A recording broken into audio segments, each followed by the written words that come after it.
Welcome to NACTV Reads the News.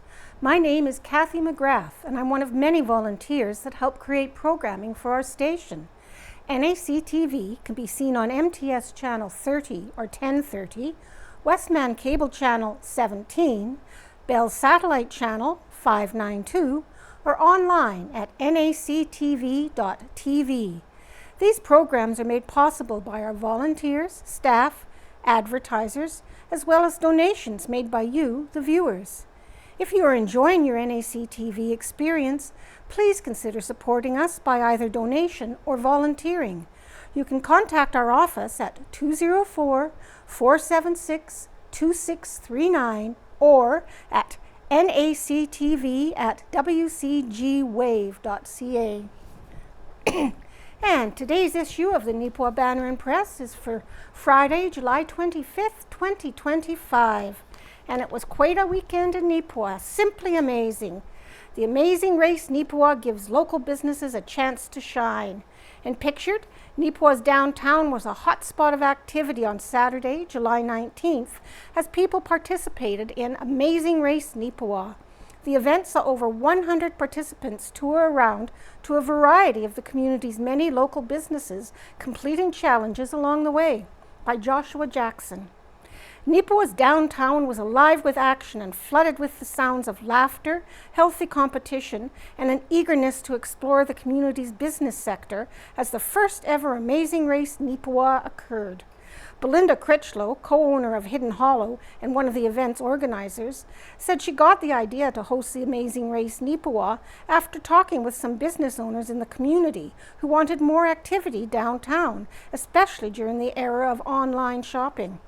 One night I was sitting thinking, how could everybody participate in an event? And it hit me. The Amazing Race would work perfectly because everybody could run their own task or challenge the way they want. She said, "It started small as something to promote what we have to offer. I hoped for 7 or 8 businesses that wanted to participate in it." Critchlow said they sent out invites to many places across the town and were thrilled to have 20 businesses sign up to take part in the Amazing Race. Over 113 participants had signed up ahead of the race, with more joining the day to participate in unique challenges as contestants battled it out for over $1,000 in prizes. The business owners were thrilled with their tasks and what they had come up with. A couple of businesses didn't know what the Amazing Race was, she chuckled. We gave them a couple of suggestions, and once they got the idea of what it might be, they did the rest on their own. I think it's brought some of these businesses together, and they're already talking about doing something in the fall. And another picture, Neepawa filled with gems. One of the many stops along the race trail was this stand for Farmery Brewery, which was stationed at Arts Forward for the day. From being recorded for NACTV to mini fashion shows at Salvation Army and even karaoke at Shabog's Eatery and Catering, there was something to do at each of the participating business locations. Critchlow said it was gratifying to see Neepawa's downtown bustling with participants and seeing so many businesses opening their doors. We're working at getting people into our stores and having a lot of fun, she mentioned. It gets them look around for businesses, and maybe some people haven't been in some of Neepawa's stores before and some of the new restaurants we have downtown.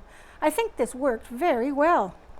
On the day of the Amazing Race, each team received a passport which contained a map of all participating businesses. Teams then had to race to each location and complete fun tasks to collect all of the stamps. Along the way, teams were also encouraged to make pit stops at different locations to enjoy snacks and drinks.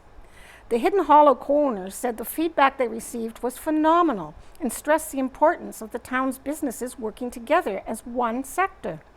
Neepawa as a whole needs to continue to help each other and support each other to bring people to town. We are a growing town. We have lots of new businesses starting to pop up. The more we can make ourselves well known and tell people what our businesses have to offer, the more people will stop here rather than passing through on the way to Brandon or Winnipeg. Maybe they'll give people a bit more of a reason to stop and a bit more time to look through what we have to offer. Critchlow said Neepawa is filled with gems, from the local artist wall at Bruce Brothers Cafe and Bistro, woodwork products created and sold by Touchwood, and the Filipino decor of Shabog's, which makes you feel like you're in the Philippines. She hopes people took a minute to look around and discover Neepawa businesses. If they didn't have time, I hope stopping into some stores for the first time during the amazing race made them feel like they would be welcome and to walk in again and have a look or make a few little purchases. It's getting people uncomfortable in the environment and into places they haven't been before. Alongside the amazing race, a barbecue was hosted at Arts Forward, and 99.9 Bounce FM was live on location to keep the energy high. As for the return of the amazing race in 2026, Critchlow said she's not ruling anything out. Nothing is finalized, but I think it would be great to have another because lots of people are just hearing about it, or they didn't sign up because they didn't understand it. Having heard from a few people and just seeing individuals on the street who participated as racers, they said they had a good time, she said. People thought some of the challenges were challenging for adults, while many businesses were family-oriented for kids. I think everybody was happy with the different levels of difficulties that everybody could participate in. And Dave Clark wins Neepawa by-election by Owen Devereaux. Dave Clark is Neepawa's newest municipal councillor, having claimed victory in the recent summer by-election. The election was called to fill a vacant seat for Neepawa Town Council and featured Clark and Sherry Grant vying for the position. For the by-election, which was held on Wednesday, July 16th, there were 360 votes cast out of a possible 3,109 voters, equating to a voter turnout of roughly 11.6%. In regard to the split of the vote, Dave Clark received 272 votes, while Sherry Grant received 88 votes. And pictured is Town of Neepawa CAO Colleen Sinchishin congratulates Dave Clark shortly after he is officially sworn in as a member of the council. Upon learning of his victory, Clark noted that he was humbled by the voter response. Being a first-timer, I thought there might have been more people getting out and voting, and I'm very thankful and appreciative and appreciate all that did make the effort in the advanced polls and on the 16th.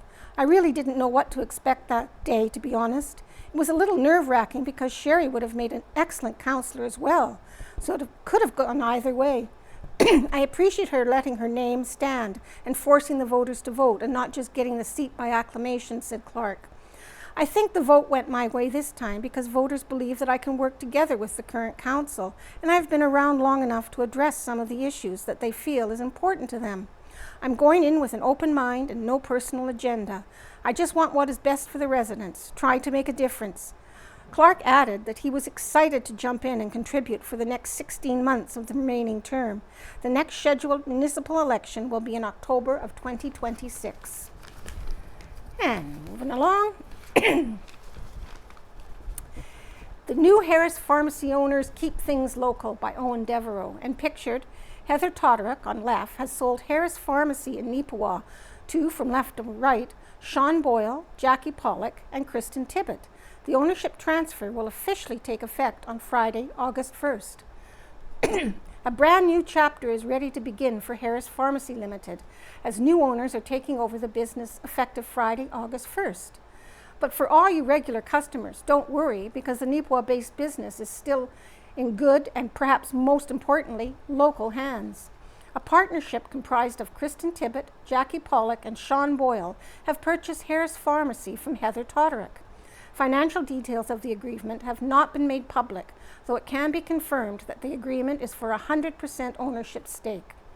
Heather Toderick had been the sole owner-operator of the pharmacy since 2014, when she purchased it directly from the Harris family.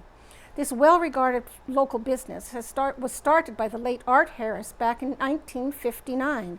Art's son Kevin started working with his dad in 1989 and would eventually take over the operation until the 2014 sale. The Banner and Press had an opportunity to speak with Kristen Tibbett on the new ownership stake. She said that while discussions on an ownership bid began in earnest about 18 months ago, the process truly gained momentum in January of this year. When the opportunity arose to purchase a pharmacy, it seemed like a natural, although a bit daunting, transition for the three of us to take at this point in our careers. With Jackie Pollock and myself managing the pharmacy operations and Sean Boyle handling bookkeeping and finance, we felt we were a well-rounded team ready to take on the challenge, noted Tibbett. This new partnership comes into the purchase with a combined 45 years of expertise. Jackie Pollock has been with Harris Pharmacy for 24 years after graduating from the University of Manitoba's College of Pharmacy in 2003. Kristen Tippett follows with an impressive 12 years in the field. Sean Boyle, meanwhile, earned his business diploma from Assiniboine Community College in 2010 and has been the pharmacy's bookkeeper ever since. Tippett explained that they know the business and, more importantly, the people they serve within the community. We all grew up in Neepawa, and after pursuing our education, we chose to return home to build our careers and raise our families. It is very important to us that Harris Pharmacy remains a 100% locally owned business. We're honored to continue the legacy built by Heather Toderick and the Harris family, and we're proud to serve the Neepawa community that has always been home. After 34 years as a pharmacist, with 11 of those as owner of Harris Pharmacy, Heather Toderick decided this was a good time to sell the business. Toderick said she felt this way because she was confident the local group looking to take over would be able to keep the business a cornerstone of the community. Art Harris started this pharmacy, or bought it, years ago. It's been family-owned from Art to Kevin and myself, so it was very important to do that. And when I had local people interested, now I thought that it seemed like a good fit. It's going to be in good hands, said Toderick. All three of them are born and raised in Neepawa. Their spouses are born and raised in Neepawa. They have roots here and they understand community, what makes the community run. And they understand that, businesses do well with supporting community. They understand all of that. Toderick also thanked everyone for all their support over the past 11 years and stressed that she will remain a part of Harris Pharmacy on a part-time basis. Art and Kevin Harris recruited me from another store, and I told them I would come for 1 year. That was in 1992, and I'm still here in 2025. I think that speaks volumes for what I think of the community and what I think of the customers and the way that Neepawa has treated me and treated Harris Pharmacy. I have enjoyed being here immensely, and I'm not giving that up. Excuse me. For local customers of Harris Pharmacy, be assured that the level of service provided will not be altered with the new ownerships. Tippett said they don't anticipate any big changes to the day-to-day operations of the business. We will remain much the same, and you will still see Heather around working alongside our team and continuing to provide the friendly, knowledgeable service that you've come to know and trust, said Tippett. We are truly grateful for this opportunity and excited about the future of Harris Pharmacy. We look forward to many more years of providing compassionate, dedicated care to our community and the surrounding areas. Sorry about that. And Right in the Center by Ken Waddell. Helping communities is a purpose and a passion. We are well into summer, and I better not hear about anyone being bored. Judging by all the fairs, cattle and horse shows, rodeos, and homecomings this summer, you can't possibly be bored. You may gain some weight from all of the beef pork on a bun or pancake breakfasts, but no room for boredom, for sure. Our three newspapers, the Neepawa Banner and Press, Rivers Banner, and Verdant Empire Advance, cover about 50 towns and villages, from St. Rose to Reston and from Gladstone to Elkhorn. Our problem is getting enough time to attend even a portion of the events. Fortunately, we have great staff and community contributors who send us stories and write-ups from many of the events. Yet to come this summer are the Verdant Indoor Rodeo, the Elkhorn Western Weekend, the Kelwood Fair, and the Kelwood Harvest Sun Music Festival, and that's only a partial list. Community activities are an economic driver in communities. The events create publicity for the respective communities. Events draw community together, generate funds for local organizations, and show off the communities to the local district, region, and beyond. I have often wondered how communities would survive without their local events and the local sports teams. Without these kinds of events and teams, the communities might not survive. All the more reason to build on past successes to create future growth. That said, it takes a lot of work to put on events, be they one-day or multi-day projects. Most of the heavy lifting is done by volunteers putting in long hours, and their payment comes in satisfaction. Another thing that I observed in my 70-plus years memory of attending events is the constant battle to keep facilities in good shape. I have seen excellent facilities and some that have failed. I know of at least 3 rinks that collapsed or were damaged beyond repair. Usually the first failure in a building is the roof, but the walls and basement aren't far behind. I visit a lot of communities, and you can see the well-kept places, and you can see the ones that need upgrading or replacement. It takes a lot of money and labor to keep it all happening. From our 3 papers, I send out a message. Please let us help. Communities need to tell their story over a wider area about what they are doing and what they are planning. Newspaper ads and stories are still a big part of that messaging process. We usually offer discounts on advertising to local groups, but we need to know weeks ahead, not days, so can plan our work. We need pictures of past events. We need to know your plans for the future. We need the names of the people in charge, especially the ones who will answer their phones or emails. I am obviously on a bandwagon here, but name me an organization that wouldn't like to have more entries, more attendees, more fans. I bet every event would like to see another 100 or 200 people attend. Newspapers aren't the whole answer, but we certainly are part of the answer, so please talk to your local newspaper. Our 3 newspapers have been around for a long time. We have stood the test of time. Verdant Empire Advance dates back to 1885, the Neepawa Banner and Press to 1896, and the Rivers Banner to 1908. Contact us early about your plans and dreams, and we will do our best to help you fulfill them. And an editor's note, examples of organizations that work closely with our papers include the Verdant Indoor Rodeo, the Neepawa Titans and the Verdant Oil Capitals, MJHL, Rivers Jets, THHL, and the Carberry Ag Society, to name a few. And Home Buddies by Rita Friedson. What are the chances? It has probably happened to many of us, some random event or person crossing our path that suddenly connects us to someone or somewhere. Years ago, sitting in the Winnipeg airport, I struck up a conversation with a stranger, a woman traveling by herself as was I, both heading to Calgary to catch connecting flights that would take us in completely different destinations. As we shared our names and a bit about ourselves, I discovered that she was close friends with 2 of my first cousins. They had grown up in the same area, shared a love of music, and stayed friends. So there I sat, chatting with Sylvia, feeling safe and in a familiar space because of our common love and respect for Marilyn and Candace. The positive interaction boded well for the remainder of my holiday. 2 strangers with common friends. What are the chances? In May, while on the tiny and remote island of Iona, my travel companion began a conversation with a gentleman who was camping on the island while seeing much of Scotland and Ireland. Oh, the conversations that Marie had initiated with complete strangers could be a book itself. This time she learned that home for him was a remote outpost on the northern end of Newfoundland, St. Anthony. It happens that at one point Marie wished to be part of the Canadian Coast Guard, but found she suffered from seasickness. Not a good combination. While the craft was docked at that very same remote outpost, Marie went ashore to speak to the lighthouse keeper there. He was less than sympathetic with her plight, for he had a nephew that wanted very much to join the same organization, but never qualified. What year had he been? The young man queried. Well, way back in 1977, 48 years ago.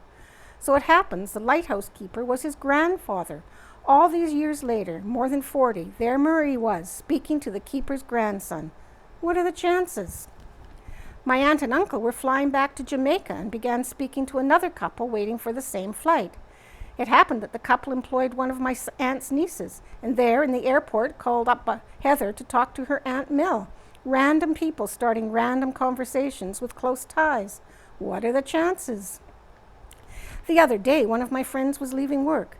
She was somewhat puzzled by how dim the headlights were, but it had been raining and muddy. Then she received a text from her son. Mom, turn on your headlights. Somehow, between using the windshield washer buttons for front and back windows, the light switch had been turned off. She was leaving the city much later than her regular departure time, and she was spotted by a family member that recognized her vehicle and the problem. Not scheduled, not planned, but definitely helpful before heading down dark country roads. What are the chances?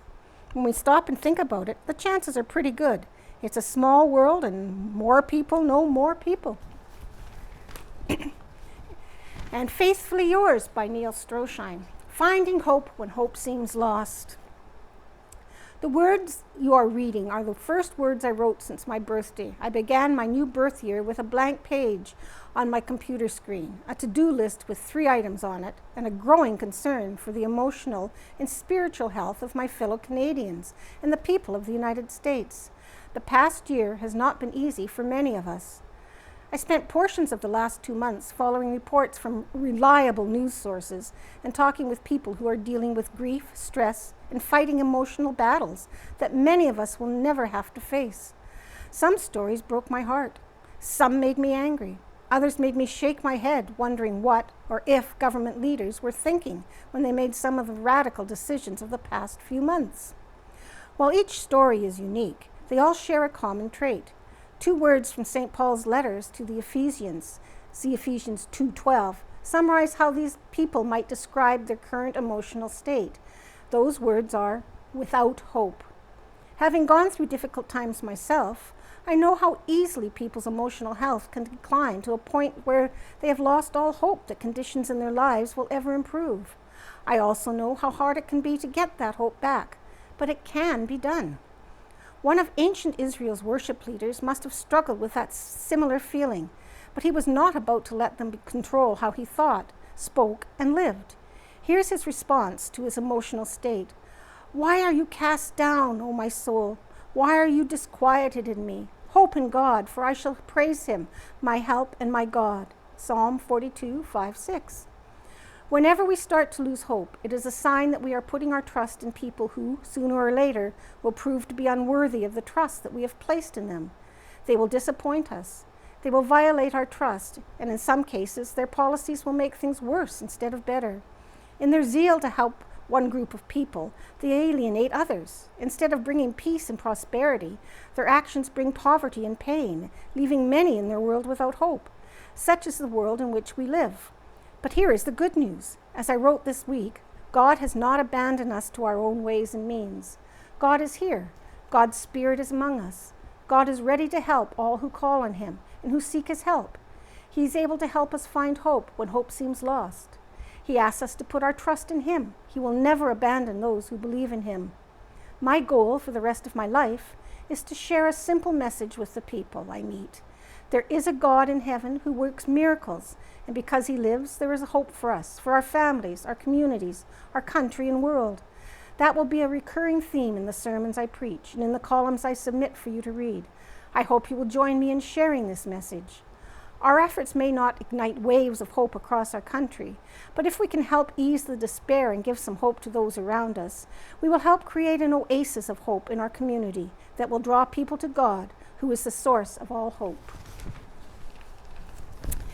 And pictured at the bottom from the Beautiful Plains Archives, 6 7-year-old hockey in 1980. Pictured here are the Neepawa 6 and 7-year-old hockey team members from 1980. The photo was dated to January of that year.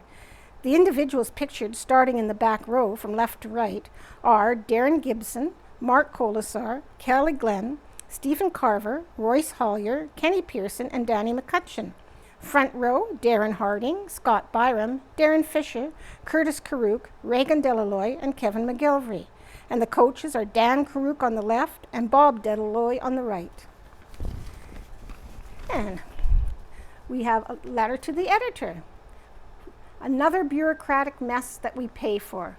Dear editor, I just reread the news release from Manitoba Public Insurance, MPI, stating that Manitoba motorists should pay $15 to replace their defective license plates.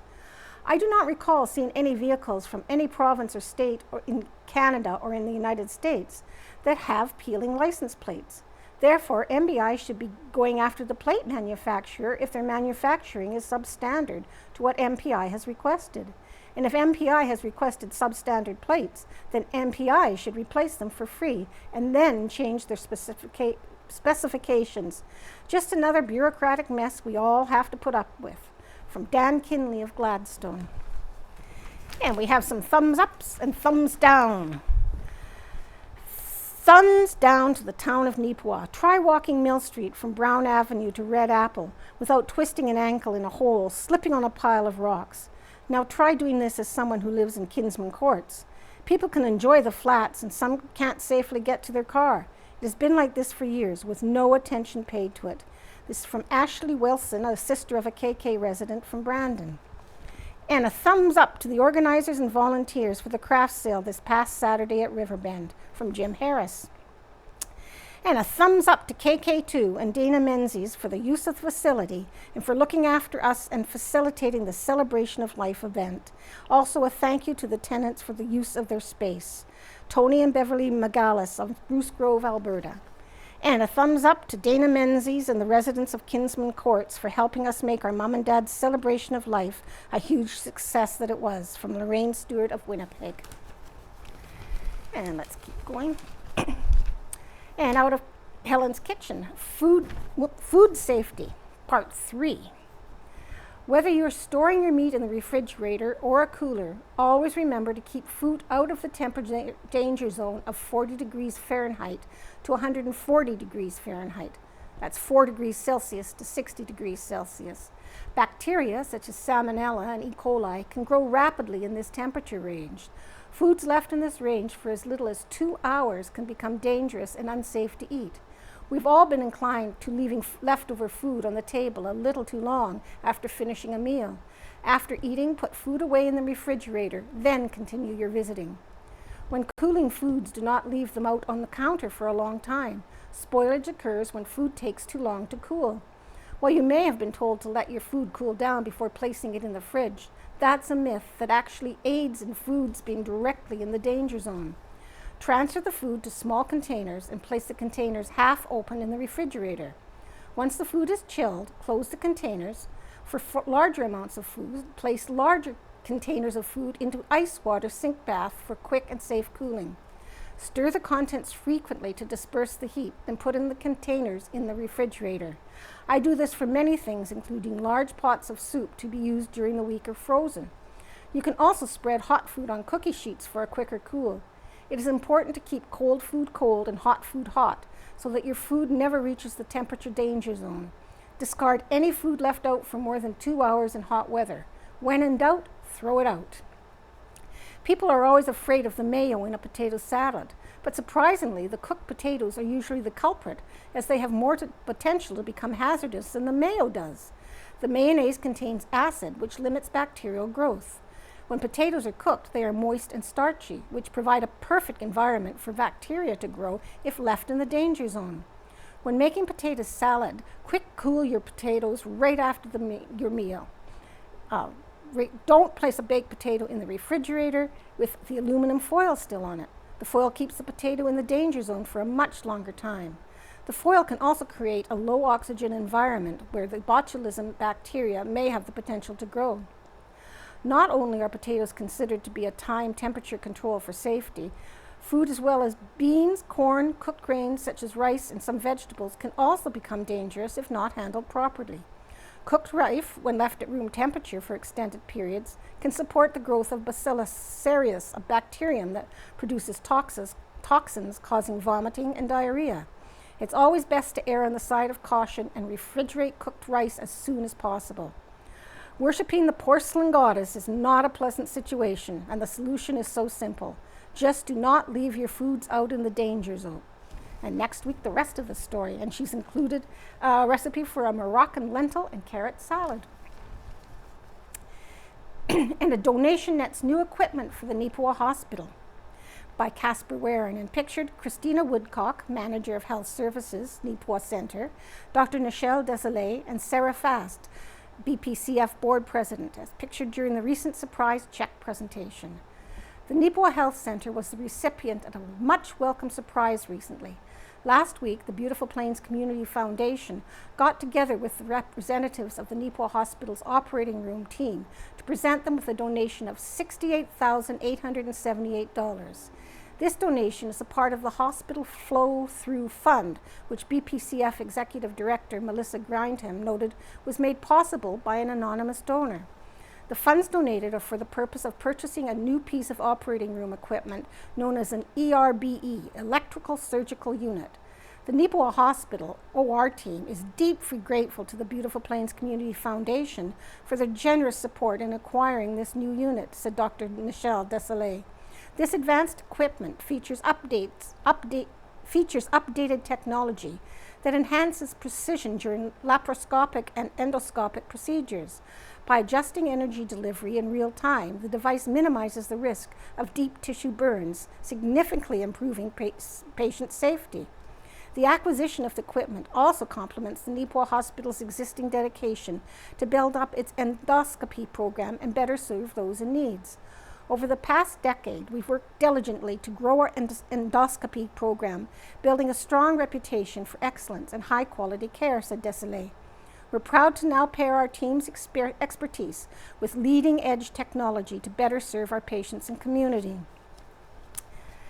And provincial government to fund upgrades at Spruce Woods by Joshua Jackson. The Manitoba government announced last week that it is investing more than $2 million in Spruce Woods Provincial Park. The press release noted that funds will target upgrades to amenities, including a new floating boardwalk and viewing platform on Isputonawa Trail, replacing a bridge on Spring Ridge Trail that was flooded, and adding 70 new electrical pedestals to the Kichimanitoop campground. This investment represents our government's commitment to improving Spruce Woods Provincial Park in the Westman region for families to explore and enjoy, said Manitoba's Environment and Climate Change Minister Mike Moyes in a press release. With free park entry for 2025, this summer is the perfect time for Manitobans to enjoy our beautiful parks and take in all they have to offer. Additional improvements include relocating a maintenance yard away from a flood-prone area and purchasing new equipment to support park operations. Park interpreters offer engaging experience throughout Spruce Woods Provincial Park and across the province, including guided trail hikes, site tours, and campfire talks.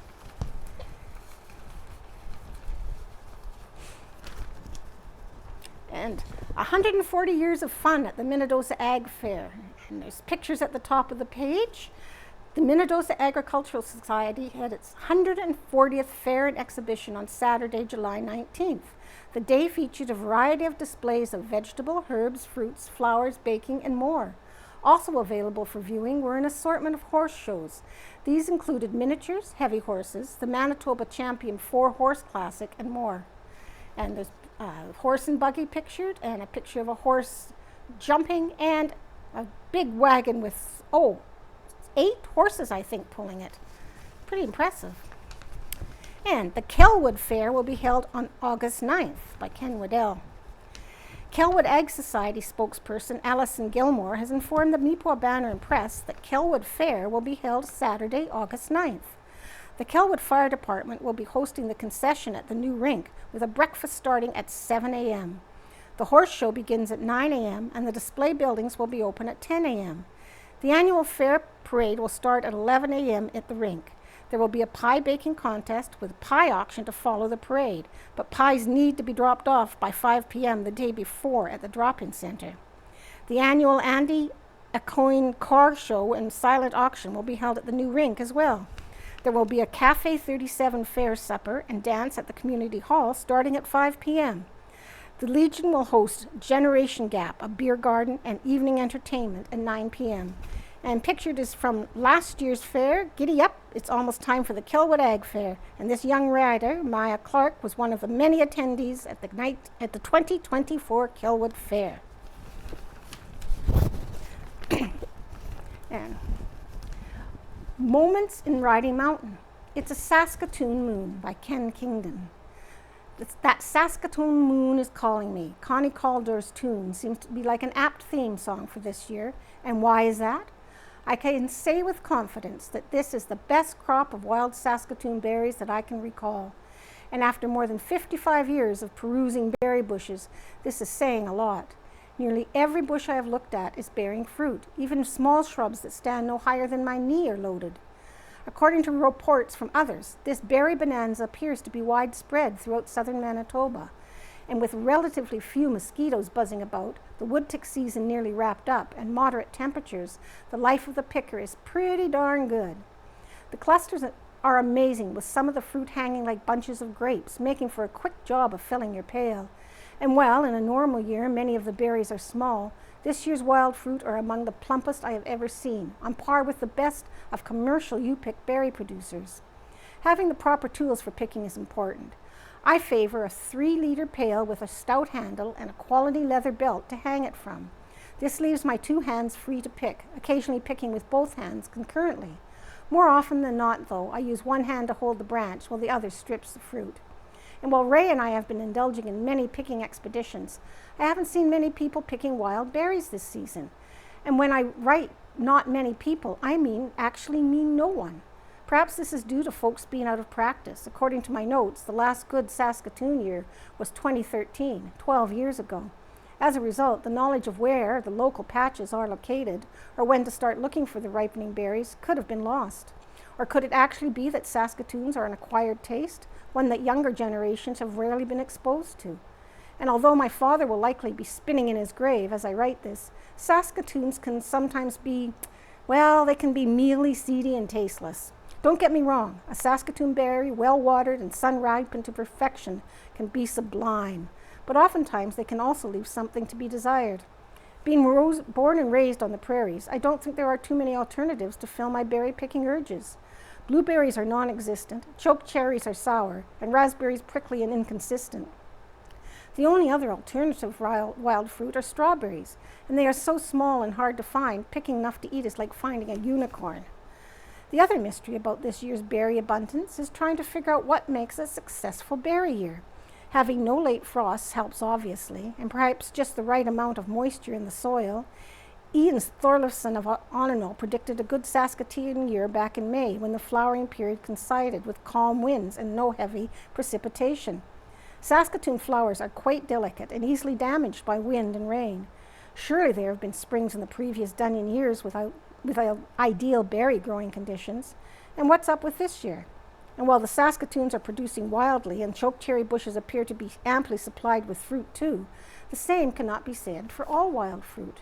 Whatever the favorable conditions were for the 2 previous fruits didn't include pin cherries. As far as I can tell, there will be little fruit on them this year. If you hadn't had a chance to start picking, the berries still look to be in good form. However, you might not want to wait too much longer. While the human competition for Saskatoons has been limited, there are several wildlife species that enjoy a good feed on berries. Cedar waxwings and goldfinch both love to dine on Saskatoons. They often will extract the seeds directly out of the berry while it hangs on the tree, leaving a mushy purple mess behind. Robins, on the other hand, are like humans and will simply gobble up the entire berry. I also watched a bear harvesting Saskatoons the other night. Instead of intently stopping and picking all the berries from one bush, the bear was speed grazing, walking quickly and feeding at the same time. It was obviously high-grading the berries, only slurping up the berries that were easy to reach, all the while keeping up a good walking pace. Judging by the size and color of the scat it left behind, though, it appears the strategy is working pretty well. This bear's actions were very unlike the behavior I have previously observed in bears feeding on chokecherries, in which they invested a lot of time in eating all the berries they could reach. This may be because chokecherry clusters are much larger and provide a bigger caloric bang for energy expenditure buck. Or perhaps chokecherries have higher nutrient value compared to Saskatoons. Let me know what you think. As it is, I'm on the 2nd batch of jam, plus we have lots of berries in the freezer, all under the assumption that a similar berry harvest is not going to be in the offing anytime soon. Happy picking, and let's hope that next year provides an equally bountiful harvest. And on to sports. Carberry and Neepawa compete at provincial championships by Joshua Jackson. Carberry was bustling over the weekend as 6 teams took to the baseball diamonds to duke it out for the provincial Senior A championships. The host Carberry Royals, Neepawa Cubs, Reston Rockets, Balder Regals, Springfield Braves, and the St. Boniface Brewers all vied for the top honor. The Neepawa Cubs would play a thrilling tournament opener against the Reston Rockets. The Cubs would hold a lead for most of the game, with Garrett Rempel would pitch a complete 7 innings before the Regals could turn on their bats and win 5-4. Before the Carberry Royals opened their tournament against the Balder Regals, the opening ceremony honored the past members of the Carberry Royals. During the game, Carberry would come away with a 10-2 victory over the Regals. The action would heat up on day 2, with Reston defeating Springfield 11-7, Balders topping St. Boniface 8-3, the Cubs dropping their 2nd game of the tournament against Springfield 8-5, and St. Boniface losing to host Carberry 12-5. The The semifinals took place on Sunday, and the games were shortened to 6 innings due to rain delays. Springfield would kick things off and punch their ticket to the finals by downing Carberry 5-1, while Balder would cruise to the finals with a 5-2 win over Ruston. In the finals for the Provincial Senior A Championships, Balder and Springfield would fight it out before the Regals would capture this year's championship with a 5-3 winning score. Although it may not be the results both the Cubs and Royals wanted, both teams still have hope to be crowned for Santa Clara Baseball League champions. The Royals play Game 3 of the SCBL on July 23rd against the Minnesota Mavericks for the chance to play the Portage Padres in the semifinals. Meanwhile, the Cubs have swept the Austin A's in the SCBL quarterfinals to take on Plumas Pirates. Neepawa opens the semifinals on the road in Plumas July 25th. Game 2 shifts to Neepawa on July 28th, with a third game, if necessary, to be played in Plumas on July 30th. And the Neepawa Blue Dolphins swim into action at Austin. The Neepawa Blue Dolphins Swim Club opened up action on July 6th at Austin.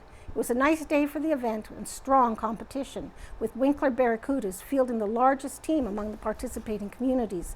Final results of the day as follows. 9 and 10-year-old girls, Charlize Maximic, first in the 50-meter back, 50-meter breast, second in the 25-meter back, third in the 100-meter back, 25-meter breast. Eve Vanel, first 50 free, second 50 breast, fourth 25-meter breast, sixth in the 25-meter free. Alexandra Artyuk, second in 50-meter breast, fourth in the 50-meter back, seventh in the 50-meter free. Julie Smith, third in the 50-meter back. Julia Pollock. Julia swims in Brandon with the winter swim team, so she cannot place in races. She competed in the 50-meter free, improving on last year's time by 6 seconds. 100-meter free improved by 3 seconds. 100-meter, 1 meter, 25-meter free, 50-meter breast. 11 and 12 girls. Riley Wilson, first in 50-meter back, 100-meter back, 100-meter intramural, and 50-meter fly, second in the 50-meter breast. Nora Grace Reed, second in the 25-meter free, third in the 50-meter free, and 100 meters intramural, 55th in the 100-meter free. 13 and 14 girls. Ella Fries is first in 25 free, second in 50-meter backstroke, third in the 50-meter free, and fifth in the 50-meter breaststroke. Alia Jacobson, second in the 25-meter fly, 25-meter back, and 25-meter free. Claire Ann Howe, second in the 25-meter breast, third in the 25-meter fly, 25-meter free, and 25-meter back. And 11 and 12 boys, Matthew Fries, first in the 50-meter free, 100-meter free, 50-meter back, and second in the 50-meter breast. Joey Smith, first in the 25-meter fly, 25-meter free, second in the 50-meter back, 50-meter free, and fourth in the 50-meter breast. Sun King Chan, first in the 25-meter breast, second in the 25-meter free, 25-meter back, and third in the 50-meter breast. Austin Nadeau. Austin swims with Brandon in the winter swim team, so he cannot place in races. 50-meter back, 5 seconds improvement from last year's time. 100-meter intramural, 6 seconds improvement. 15 to 17 years boys, J.C. Smith, first in the 25-meter fly, 50-meter fly, second in the 50-meter free, and 50-meter breast.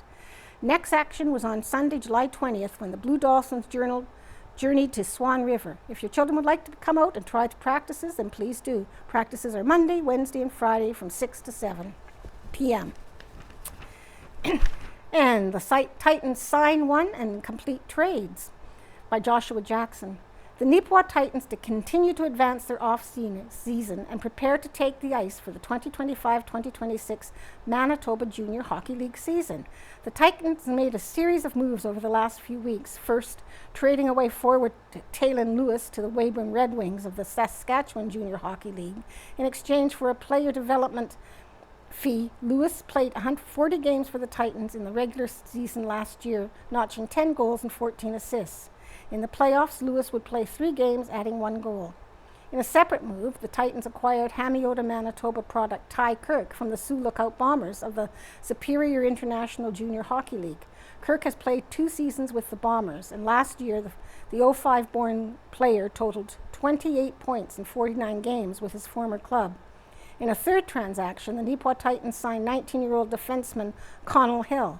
The new Titan, Hill, played in the Vancouver Island Junior Hockey League last season, where he was named a South Division All-Star with the Saanich Predators. During his stint with the Predators, Hill amassed 5 goals and 21 assists, along with 14 penalty minutes in 46 regular season games. I am super excited to join Neepawa for the 25-26 season. I am looking forward to joining the team and furthering my career. I consider myself a puck-moving defenseman who brings a solid two-way game and leadership on and off the ice. I look forward to engaging with the community, said Hill in a press release. The Neepawa Titans kick off their regular season campaign on September 20th against the Portage Terriers at the Yellowhead Centre. And Neepawa's Children's Business Fair seeks young entrepreneurs by Joshua Jackson. The Neepawa Children's Business Fair will be making its return for 2025 on August 14th. Pictured is a scene from one of the many booths that was present during the 2024 edition. There were plenty of baked goods at the table for all interested. Calling all kids. The Neepawa Children's Business Fair is returning on August 14th, and they're looking for young entrepreneurs interested in hosting a booth of their own. The business fair returns for its 3rd year, and Neepawa's Economic Development Officer, Marilyn Crew, said the sky's the limit on what kind of businesses kids can show up with. The age restriction is 6 to 15, but the businesses can be whatever they can dream up within restrictions of the health inspector, of course, said Crew. There are restrictions on the kinds of baked goods. For example, kids can't bring cheesecake. If a young entrepreneur contacts me and says they want to provide food, I provide them with guidelines and the support of the health inspector based on what they're doing. Crew noted that an opportunity like this is a great low-stakes way for your child to grow their entrepreneurial spirit. It helps them to learn organization, and it helps them grow their math and skills. There's all sorts of additional skills that come along with running a business, said the Economic Development Officer. They need to understand interpersonal skills and sales, how to talk about their product with adults, because it's not necessarily kids who are shopping, it's adults there. She noted that in the 2 years the fair has run, they've seen all sorts of different businesses, from garden-grown vegetables to fresh bread, beaded jewelry, and even candy floss. Crew stressed the child-led aspect of the business fair. The kid has to do it, whether it's making the product or doing the artwork or whatever it is, it's theirs to launch, it's theirs to manage, and it's theirs to market, she said. The business fair borrows a model from the Acton Children's Business Fair in Texas. They created a template for communities worldwide to easily host a children's business fair in their own town. The Children's Business Fair will take place on August 14th from 3 to 6 p.m. at the Yellowhead Centre in conjunction with the Arts Forward Farmers Market. The business fair is open to everyone.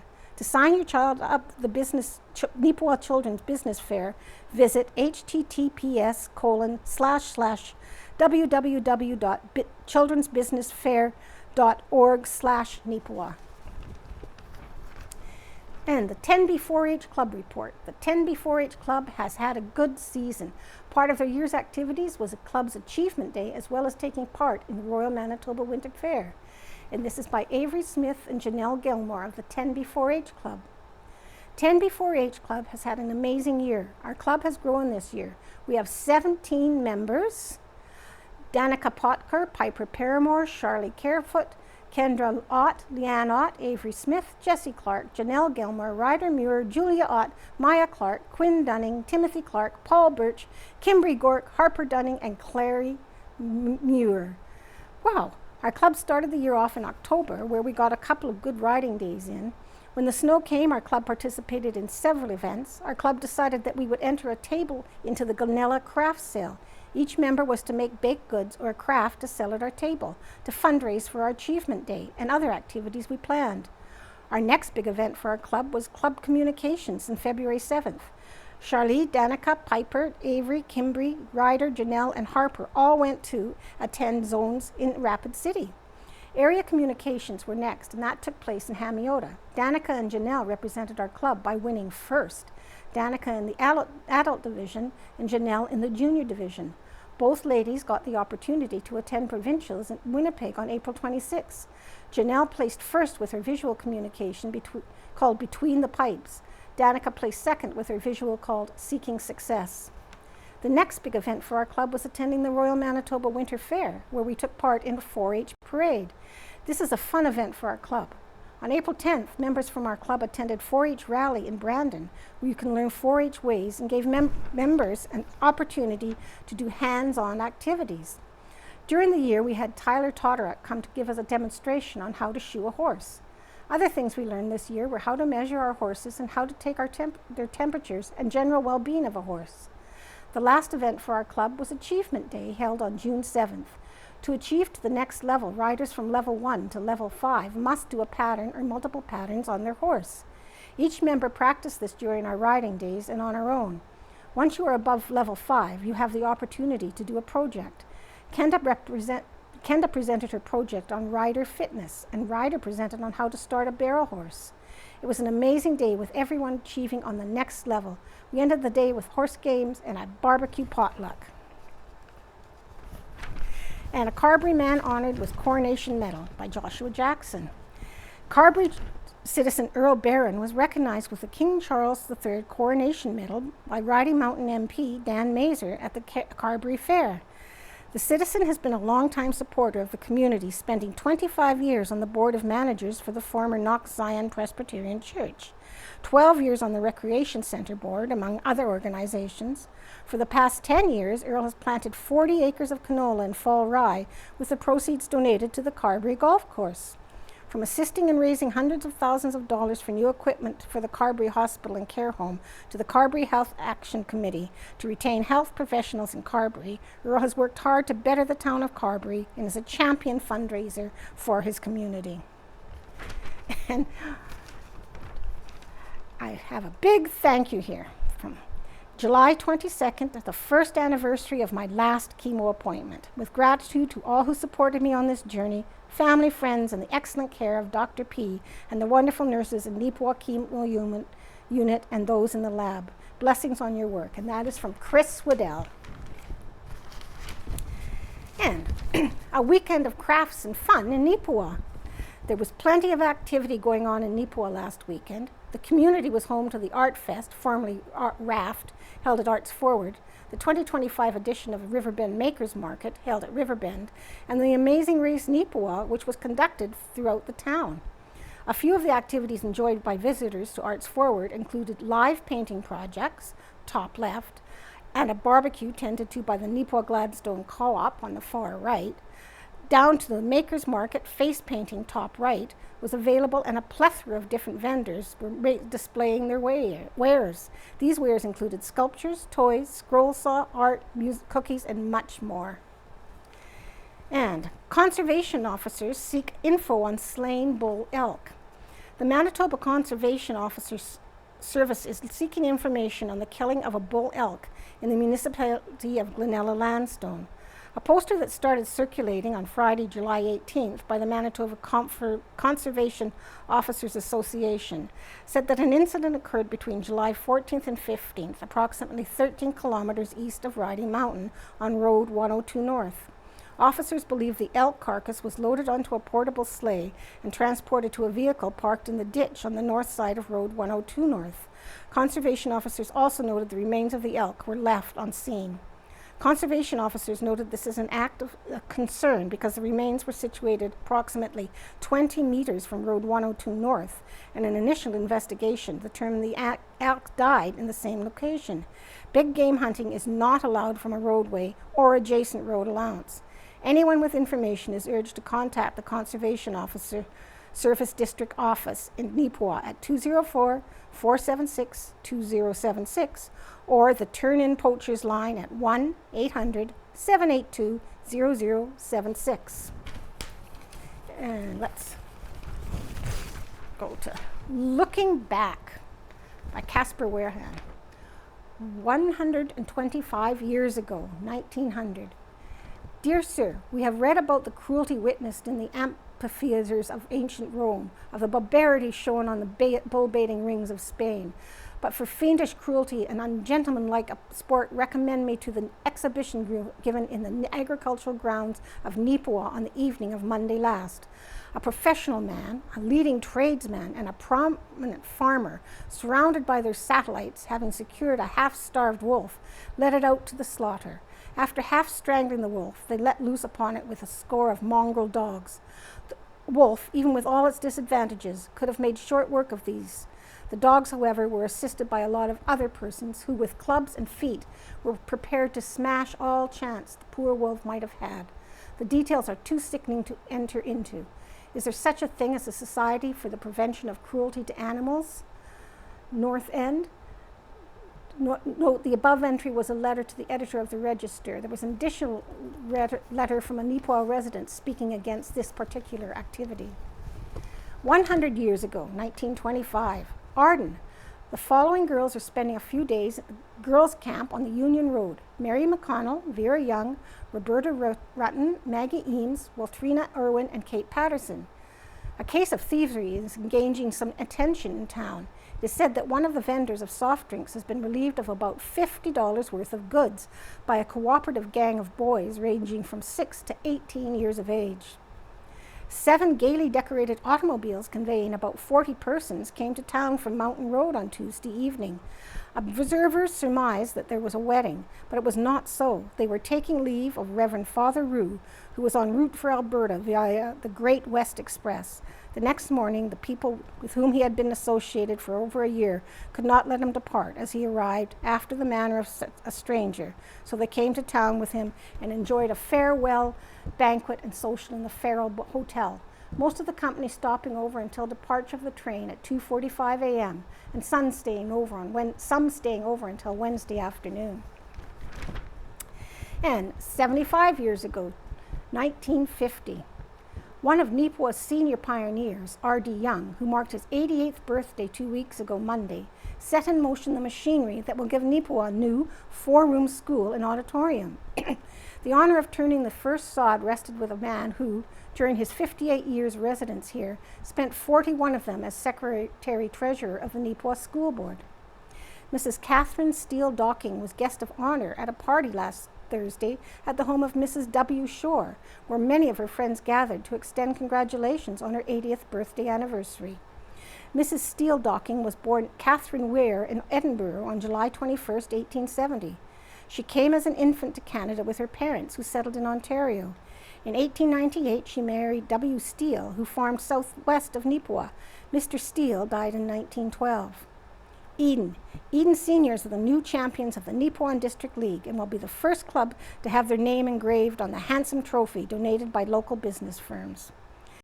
50 years ago, 1975, there will be a Neepawa Natives team in the Southwest Hockey League next year. An agreement has been reached between the Beautiful Plains School Division Board and the division teachers, calling for an average basic salary increase of 16.8%. Manitoba's minimum wage for employees 18 years of age and over will rise to $2.60 per hour, effective October 1st, Labour Minister Russ Pauly has announced. And, as pictured here, the new 7-Eleven convenience store in Neepawa is now open in its location on Mountain Avenue, opposite the co-op store. The store will be open 7 days each week, serving customers from 7 a.m. to 11 p.m. It will carry grocery products, cold meats, produce, soft drinks, ice cream products, frozen foods, ice, smallwares, and a drug line. Managers Dave and Emily Devers welcome anyone and advise you to watch for their grand opening. Note the above entry for 7-Eleven had been accompanied with a photo and was marked with advertisement. That mark was likely to signify that it was inserted as a paid advertisement. And it is pictured here. Before Neepawa's current 7-Eleven opened, a different 7-Eleven could be found in the community previously. That store is pictured above as it appeared freshly opening in late July of 1975. It was located on Mountain Avenue, across from the then current co-op store. Although the store was open, a grand opening was yet to be held. The managers were Dave and Emily Denvers. And 20 years ago, Manitoba may join Newfoundland and several American jurisdictions in banning the use of cell phones while driving, the Transportation Minister said last week. Minnedosa MLA Leanne Rowett has called for the government to outlaw riding in the back of a pickup truck, except in special circumstances such as farm work or parades. Manitoba Health has rejected Gladstone as a site for a home dialysis training program. And as it's summertime, it's got the Farmer's Advocate, and from sunrise to sunset. From sunrise to sunset and beyond, farmers across the region labored long and hard to get their crops seeded. The push was on to get the seed into the soil moisture before fields dried out. Many crops sprouted and hung on for long-awaited summer rains, but some did not. A tour of crop conditions shows a lot of variation. Some fields look pretty good, but some will not yield well. Hay crops are reported to be lower than normal, and many pastures are starting to show drought stress. This particular field photo was taken east of Kelwood. And it is a pretty nice photo with the sun there. And More Rain Needed for Healthy Harvest Season by Joshua Jackson. With the growing season well underway within the province, many areas are struggling with a lack of rainfall, but Neepawa appears to be an outlier. According to the latest provincial crop report, Neepawa has received 181 millimeters of accumulated precipitation between May 1st and July 13th, which is a 94% of the normal 30-year average, making Neepawa the wettest location in the southwest region for the season so far. Compared to places such as Eden, which has only received 67 millimeters, 38% of the normal amount of precipitation. Rivers has received 94 millimeters, which is equal to 48% of normal rainfall, while Verdon has received 133 millimeters, or 66% of normal rainfall. Much of the central and southwest regions in Manitoba have accumulated less than 70% of the 30-year precipitation average. Only a few locations have accumulated more than 80% of the 30-year average since May 1st. Even with the amount of precipitation received, getting more remains crucial to healthy crop. According to the crop report, most cereal crops around the province have been sprayed with fungicide, and producers to continue to apply fungicide to canola. Winter wheat and fall rye are in the head full stage, and early crops are starting to turn, likely due to the dry conditions. As for the canola, the majority of crops are flowering across the province, while early seeded crops are in full bloom. The report noted there are no major insect concerns yet, but producers are monitoring closely. For corn, crops are dark green and have been weathering the drought well, but areas with light sandy soils that haven't gotten rainfall are showing severe signs of stress. As for forage and livestock, producers had a favorable week for harvesting good quality feed. Yields ranged from average to below average, with older stands and those dominated by grass producing significantly less. Above average hay yields were reported in parts of the northwest region where significant moisture occurred during the growing season. The crop report stated some farmers reported the alfalfa weevil feeding has affected hay fields. Producers are also harvesting native hay, while the dry conditions have made it possible to access low-lying areas that are typically too wet for equipment. These yields remain well below normal. And Farm Credit Canada and EMILI expand Innovation Farm Network in Neepawa. Farm Credit Canada, FCC, is expanding its Innovation Farm Network, a key part of its long-term strategy to make Canada a global leader in agricultural innovation and productivity. The network is adding a 6,000-acre farm with 2,600 acres dedicated to potatoes in McGrath, Manitoba, to its series of innovation farms, which give farmers access to trusted, practical tools to grow efficiently, build resilience, and with less risk. This marks the first time a potato operation has joined the network and reflects FCC's continued commitment to support ag-tech innovation that meets the needs of a wide range of producers. The expansion is part of a multi-year partnership between FCC and EMILI, a Winnipeg-based organization focused on accelerating digital agriculture. EMILI will lead testing and validation efforts at the McGrath site, building on the success of its innovation farms. Its demonstration site launched in 2022. World-leading innovation is essential to helping Canadian farmers keep pace in a highly competitive global industry. New methods and technology in the ag and food industry keeps Canada's economy resilient and strong, said Justine Hendricks, President and CEO of FCC. FCC's Innovation Farm Network and its partners are critical to delivering this vital innovation to Canadian producers when they need it the most. In May, FCC announced a $2 billion commitment through FCC Capital to help Canadian ag tech companies bring viable, practical solutions to the market.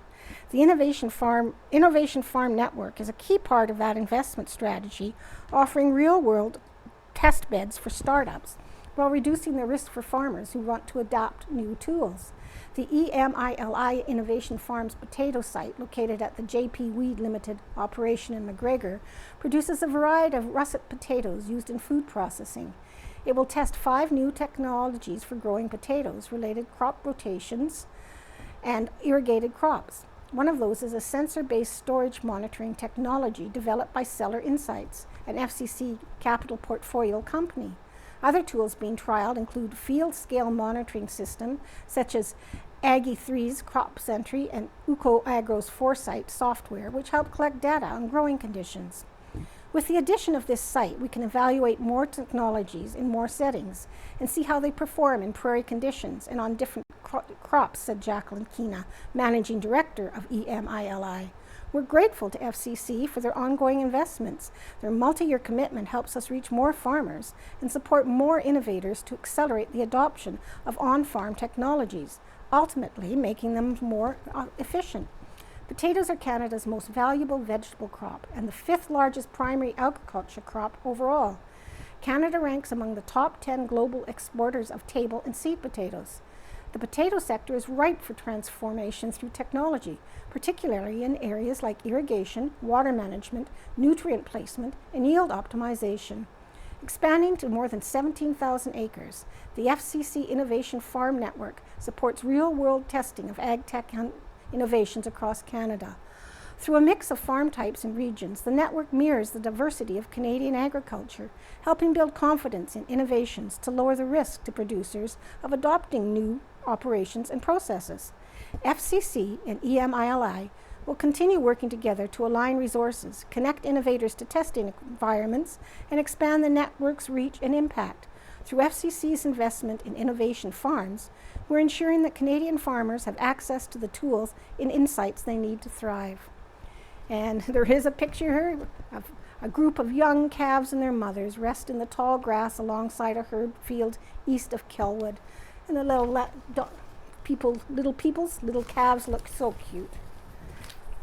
And because this is NACTV, I can give you some of the highlights of the week. There was a Beautiful Plains Museum tour, which will be showing July 29th at 10:30 a.m., July 31st at 1:25 p.m., and August 1st at 9 p.m. And Plein Air Painting, July 29th at 12:15, August 2nd at 7 p.m., and August 3rd at 8:15. And Coffee Chat with the Volleyball Summer Camp, July 29th at 6:30, and August 3rd at 2 p.m. And the bingo, a major fundraiser, that Bonanza is over 21,000, Blackout over 12,000, Toonie Pot over 13,000.